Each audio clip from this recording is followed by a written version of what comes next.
जिसके सिर पर बड़े भाई का हाथ होता है। तन्हा वह नहीं होता जिसके सिर पर बड़े भाई का हाथ होता है।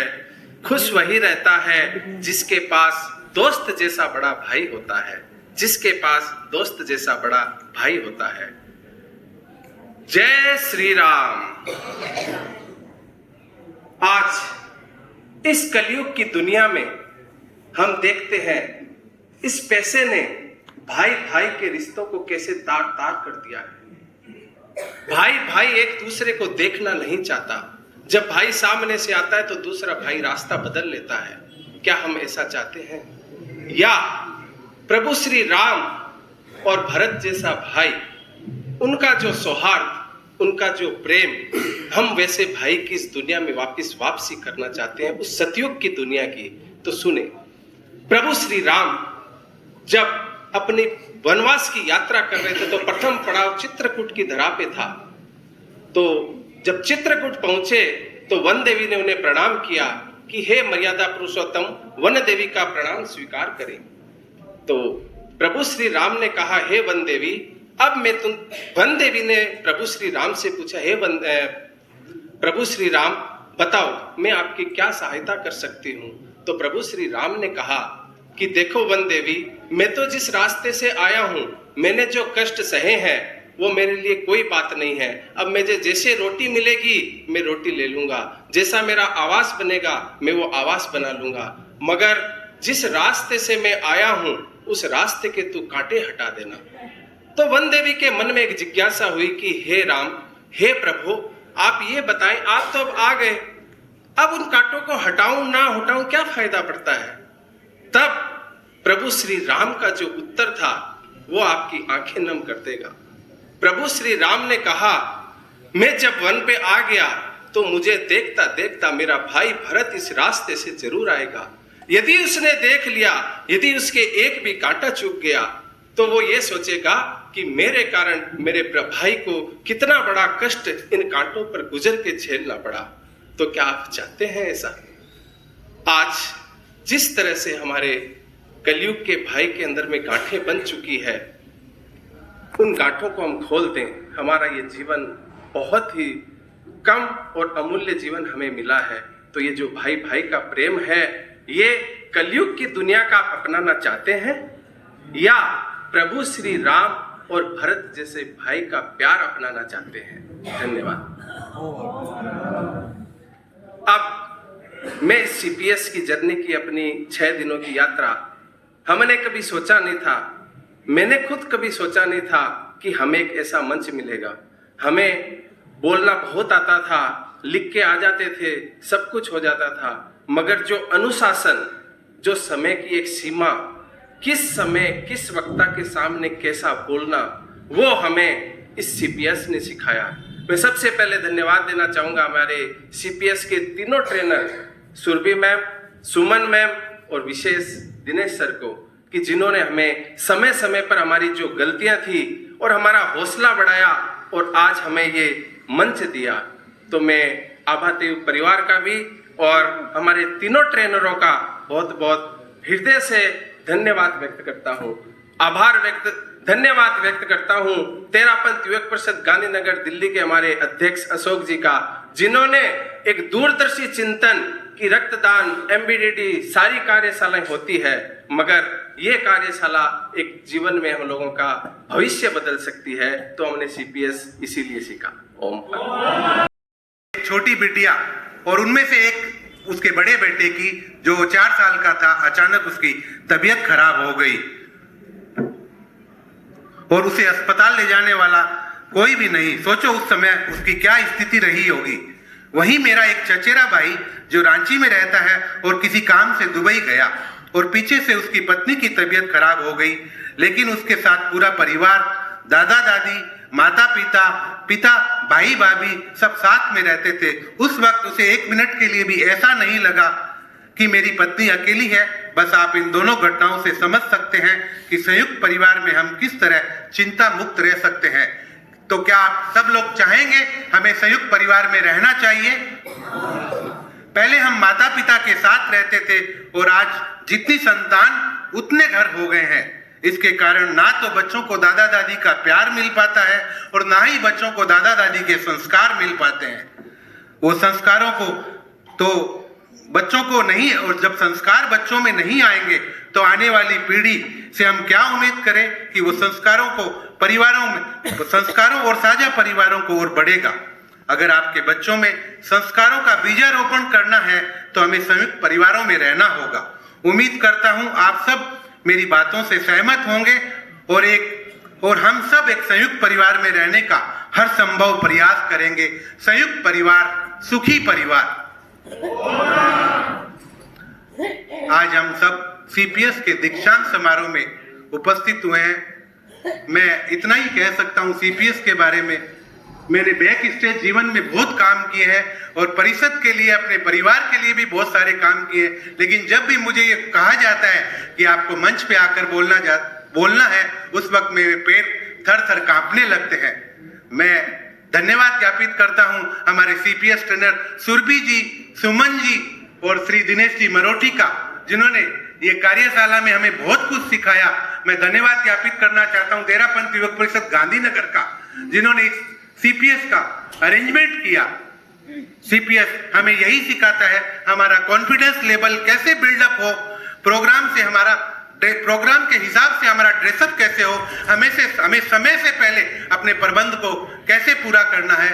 यही सब बातें मैंने सीपीएस से सीखने का प्रयास किया। सीपीएस के दीक्षांत समारोह में मुझे एक ऐसे व्यक्तित्व के परिचय का मौका दिया गया है। आप श्री ने राजस्थान के मोमासर गांव में 22 जून 1956 को जन्म लिया। आप श्री की स्कूल की पढ़ाई मोमासर में व आगे की पढ़ाई दिल्ली में हुई। आप श्री की धर्म ज्ञान में बहुत अधिक रुचि है। आप साधु साधुओं की सेवा के लिए निरंतर तत्पर रहते हैं। आप पूर्व में दिल्ली तयुग के अध्यक्ष पद पर कार्यरत रहे। आप पूर्व में जीएसटी महासभा के पूर्व उपाध्यक्ष के पद पर भी कार्यरत रहे। आपने सन 1997 से 2000 तक आभा तयुग के पद पर कार्य किया। आप अमृतवाणी के पूर्व अध्यक्ष व वर्तमान में अमृतवाणी के संरक्षक पद पर कार्यरत है। आप वर्तमान में विद्या भारती आरएसएस दिल्ली प्रांत के अध्यक्ष पद पर है। आप श्री वर्तमान में जैन श्वेतांबर तेरापंथी सभा के दिल्ली के अध्यक्ष पद पर कार्यरत है। आप आभा तयुग द्वारा सर्वोच्च युवक रत्न का अलंकरण भी आपको दिया गया है। वर्तमान में आपका इलेक्ट्रॉनिक्स का बिजनेस भी अपने चरम मुकाम पर है। आप श्री के पिता श्रद्धानिष्ठ श्रावक स्वर्गीय श्री मोहनलाल जी सेठिया व मातोश्री श्रद्धा की प्रतिमूर्ति स्वर्गीय श्री सुंदर देवी सेठिया थी। आपके बारे में जितना बोलूं उतना ही कम है। आपका काम ही आपकी पहचान है। आप सब पहचान ही गए होंगे। अब हम जोरदार ओम अरहम की ध्वनि के साथ प्रस्तुत करते हैं हमारे सरल स्वभावी, मृदुभाषी, प्रेरणादायक व्यक्तित्व के धनी, हमारे आज के मुख्य अतिथि श्री सुखराजी सेठिया। काम हो, कमिटमेंट हो, कभी भी नहीं देखते हैं भाई साहब, कभी भी। सीपीएस जो नेशनल ट्रेनर्स है सब अपने समाज से जुड़े हुए व्यक्ति हैं, पर हमारा जो इनका जो समय है, कभी भी हम इनको कहते हैं भाई सीपीएस की कार्यशाला लगने वाली है तो एकदम प्रोफेशनल वे से ये खुद मैनेज कर वहां पर पहुंच जाते हैं। तो मैं समस्त सीपीएस के हमारे नेशनल ट्रेनर है उनके प्रति भी बहुत बहुत साधुवाद व्यक्त करता हूं। इस कार्यकाल के शुरुआत में ही हमें एक हमारे मनोबल बढ़ाने वाला एक कार्य हुआ, जिसमें हम कह सकते हैं सीपीएस हम जनरल सभी के लिए आयोजन कर रहे हैं, पर जब हमने शमनी नियोजिका जी के दर्शन किए और हमने कहा हमारा एक ऐसा कोर्स है जिसमें हम सबको मंच पे कैसे प्रस्तुत होना, कैसे बोलना, उससे की पूरी कोर्स सिखाते हैं, वो कोर्स पूरा डिजाइंड है।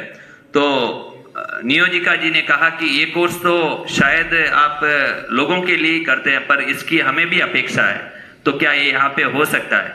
तो मैंने कहा कि अगर आपकी अनुमति हो तो हम यहाँ पे करना चाहेंगे।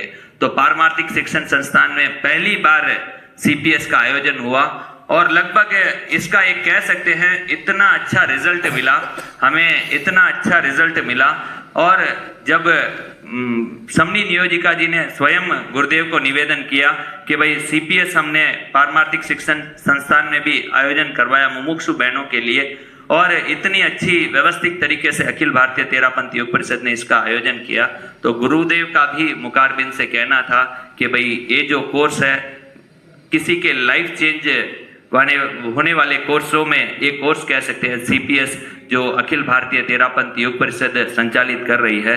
गुरुदेव का भी हमें भरपूर आशीर्वाद मिला।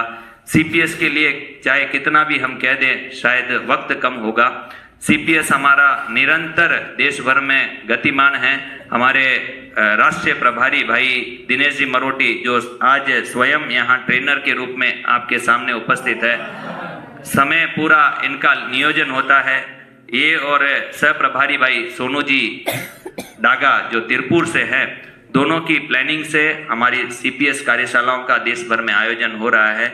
एक तरीके से कह सकते हैं सीपीएस ऑटो मोड में चल रहा है और प्रोफेशनल वे में सीपीएस का मैनेजमेंट आज अखिल भारतीय तेरापंथ योग परिषद कर रही है।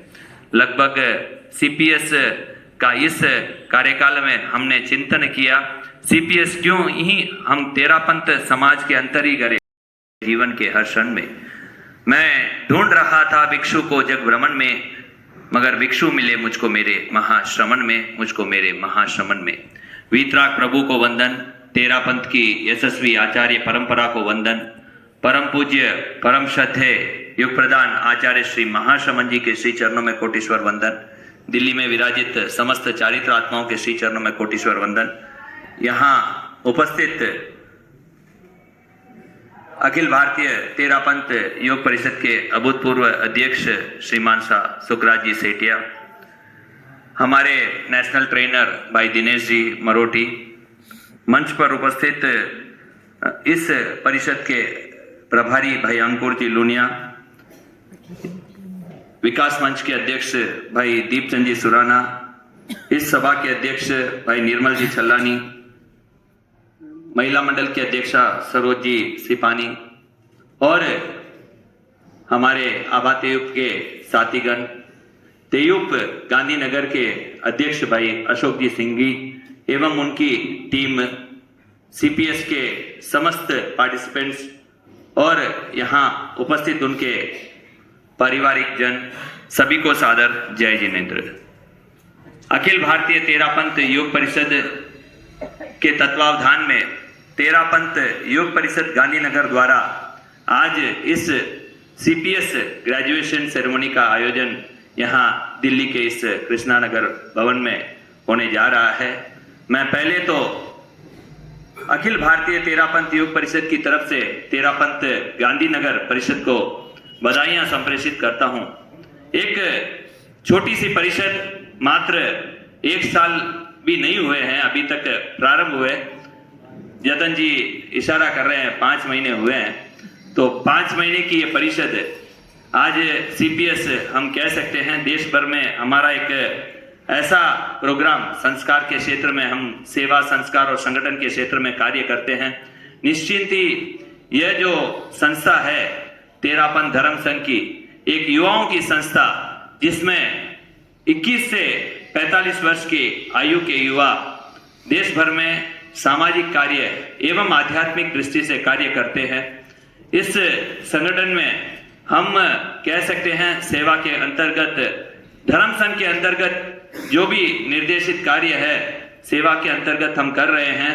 आध्यात्मिक दृष्टि से और सामाजिक दृष्टि से हम देखने जाएं तो हम अखिल भारतीय तेरापंथ योग परिषद आचार्य तुलसी डायग्नोस्टिक सेंटर्स का लगभग 85 जगह पर संचालन कर रहे हैं।